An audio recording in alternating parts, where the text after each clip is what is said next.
54 বছরে আমরা যে শাসন দেখলাম, এর মধ্যে বিএনপি সময় ছাড়া, খালেদা জিয়ার আমল ছাড়া, জিয়াউর রহমানের আমল ছাড়া বাকি সময়টুকু আমরা ছিলাম ভারতের পদলেহনে, ভারতের অন্তর্গত। ভারত আমাদেরকে নিয়ন্ত্রণ করত। মানুষ স্বাধীনতা পেয়েছে শুধুমাত্র কয়েকবার। আমরা জিয়াউর রহমানকে একটু বলতে যাই অনেক সময় লাগবে। তার সততা, তার দেশপ্রেম, এগুলো নিয়ে অনেক কথা। আজকে আমাদেরকে যারা এখানে রয়েছি একটু ভাবুন তো, আমরা কোথায় আছি? আমরা এই 54 বছর পর আমরা কোথায় গিয়ে দাঁড়ালাম? আজও আমরা গণতন্ত্র দাঁড়াতে পারে নাই, ভোট ঠিক হয় নাই, আমাদের এখানে বৈষম্য রয়েছে। এখন সংক্ষেপে যদি আমরা বক্তব্য শেষ করতে চাই, আমাদের আজকে ঘুরে দাঁড়াতে হবে।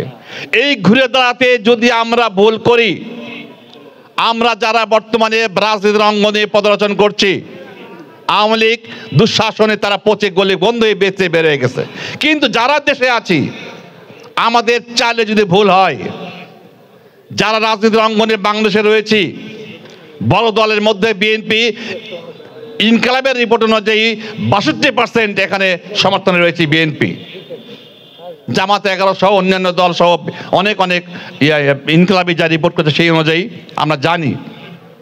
আমরা যদি আমাদের ভুলের কারণে নতুন করে অনাকাঙ্ক্ষিত কিছু ঘটে যায়, এর খেসারত কিন্তু আমাদের দিতে হবে। আর এই খেসারত কিন্তু আমাদের যুগ যুগ ধরে দিতে হবে। আমরা খেয়াল করি নাই 71-এর পর থেকে আমরা যুগ যুগ ধরে খেসারত দিয়ে আসছিলাম। মোদি সাহেব, উনি সিরাজ ভাই যে কথা বলেছেন, উনি স্বীকার করে নিয়েছেন 71 সালের যুদ্ধ ছিল ওনাদের যুদ্ধ। আমরা জীবন দিলাম, আমাদের মা বোনের ইজ্জত দিল, রক্ত গেল, 30 লক্ষ মানুষ গেল, এটা নিয়ে কথা নাই। ওনার আর্মিরা যুদ্ধ করেছে, ওনার আর্মিদের ধন্যবাদ দিলেন। তাহলে আমাদের দেশটা কি বাংলাদেশ স্বাধীন হয় নাই? এখনো স্বাধীন হয় নাই। আমরা 54 বছর এমনই ছিলাম। এইবার যদি ভুল করি, আজীবন আমরা সেই জায়গায় থাকবো যে জায়গাটায় আমরা ভারতের আন্ডারে থাকবো। আমরা থাকতে চাই না। যাই হোক, আমাদের সামনে গণতান্ত্রিক ধারায় দেশ উঠবে।